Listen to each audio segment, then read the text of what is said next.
Hi, this is Ann with Finance on the Offense, and you probably noticed that prices have dramatically increased in the last year or so. Today I'm going to go over the ins and outs of this almost 6% inflation we've been seeing, why it's happening, so a few reasons that have caused it, and when we can hope to see it go back down again. And I'd like to say that I'm not a finance professional, so everything in this video is just for entertainment purposes only.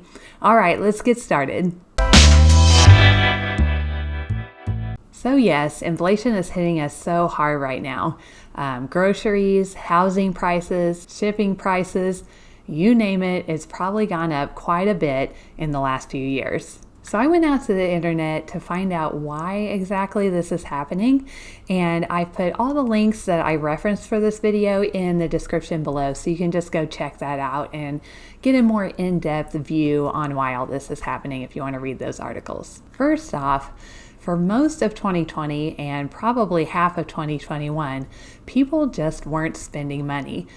For part of 2020, we weren't even supposed to leave our houses. So instead of going out to eat and doing recreational things with our friends, we just stayed home. And so overall spending dropped dramatically in that time. Fast forward to today and the economy is back open and people are spending their money again, so there's a huge demand for products. That's created kind of a bottleneck and it caused inflation to happen really rapidly. The second reason this happened has to do with interest rates. They were lowered to almost nothing in March of 2020, and that caused kind of a housing frenzy, which drove the prices up. Now there's a bottleneck there too, with tons of people wanting to buy and just not enough houses on the market. And that is causing an increase in prices too. On top of that, because the interest rates were so low, a lot of corporations started seeing housing as a really good investment, something that they could buy and rent out. So that has caused bidding wars, which also drove the price of houses up.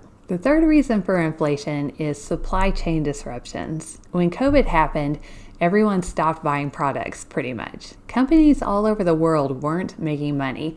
They were worried about paying their employees or even worried about going out of business. So they slowed their production, sometimes by reducing hiring, laying people off, or just downsizing their company in other ways. Maybe pivoting to new different products and stopping production of other products. Then suddenly everybody's spending again and the companies are not ready for that. So they need to rehire or just hire new employees altogether, train everyone, and those things take time. But just like the other issues, this has caused a bottleneck. The demand is off the charts and there just aren't enough products to go around.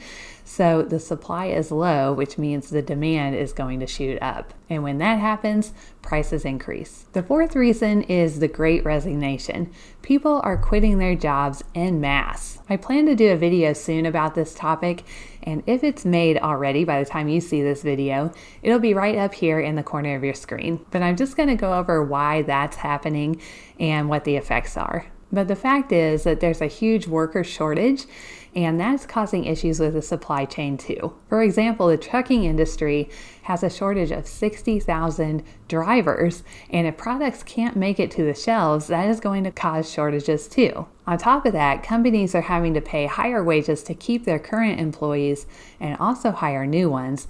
And basically that cost, the cost of paying higher wages, is going to be passed on to the consumer, usually, by raising the prices of products. So those are a few of the reasons that inflation has happened significantly in the last year or so. Government regulations can also have an effect on inflation.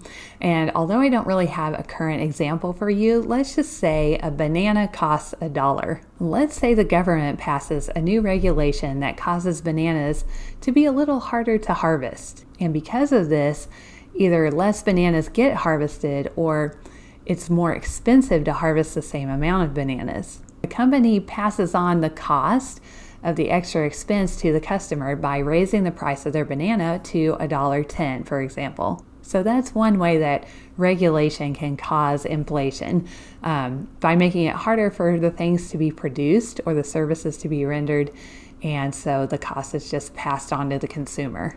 Now, inflation generally doesn't last forever, so there will be a time when it goes back down to a lower level.